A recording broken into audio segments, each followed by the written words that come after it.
महापर्व छठ और बिहार की संस्कृति को अपने गानों के जरिए पूरे विश्व में पहचान दिलाने वाली स्वर कोकिला शारदा सिन्हा अब हमारे बीच नहीं रही। देखिए, छठी मैया की कृपा भी कितनी अपरंपार है, जिसने इस महापर्व को अपनी आवाज के जरिए लोकप्रिय करने में अहम भूमिका निभाई और उन्हीं को छठ के पहले ही दिन यानी कि कल छठी मैया ने अपने पास बुला लिया। शारदा सिन्हा जी का परिचय चंद शब्दों में लिखना बेहद ही मुश्किल है, लेकिन हम फिर भी कोशिश करेंगे अपनी तरफ से। तो आज आपको इस वीडियो के जरिए शारदा सिन्हा जी के बारे में एक ऐसी रोचक बात बताएंगे जिसे जान आप हैरान हो जाएंगे। दरअसल जो चीज गायक खाने से पहले 100 बार सोचते थे कहीं आवाज पर इसका प्रभाव तो नहीं पड़ेगा, वही चीज शारदा सिन्हा बड़े ही चाव से खाती थी। तो चलिए आपको बताते हैं आखिर क्या थी वो चीज। स्वागत है आप सभी का न्यूज रूम पोस्ट में, मैं आपके साथ कुणाल।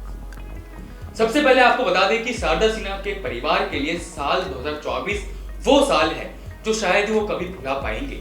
2 महीने पहले बच्चों के सिर से पिता का साया उठा और अब छठ के पहले ही दिन प्यारी मां भी अलविदा कह गई। छठ पर्व के दौरान शारदा सिन्हा का इस तरह जाना सिर्फ परिवार ही नहीं, उनके फैंस को भी रुला गया। पद्म पुरस्कार से सम्मानित 72 साल की मशहूर गायिका शारदा सिन्हा पिछले कुछ दिनों से दिल्ली एम्स में भर्ती थी। शारदा सिन्हा साल 2018 से मल्टीपल मायलोमा से पीड़ित थी।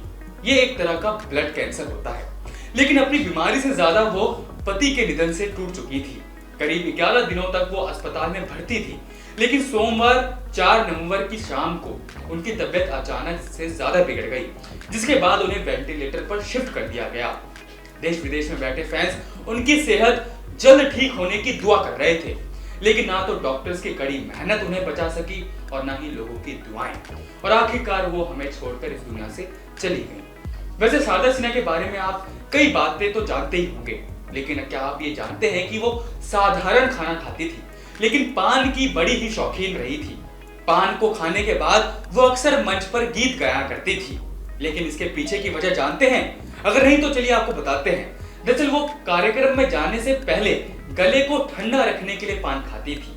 इसके पीछे एक और कारण है, वो ये है कि मिथिलांचल में पान मां भगवती को प्रसाद के रूप में चढ़ाया जाता है।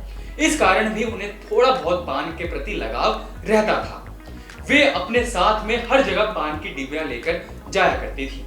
खैर, शारदा सिन्हा जी भले ही अब इस दुनिया में नहीं है, लेकिन उनके गाने आज भी हमारे कानों में गूंजते हैं, और यूपी बिहार में तो शादी इनके गानों के बिना अधूरी सी लगती है।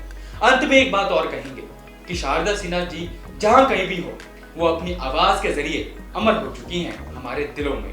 तो फिलहाल इस वीडियो में इतना ही, और जानकारियों के लिए देखते रहिए न्यूज रूम पोस्ट।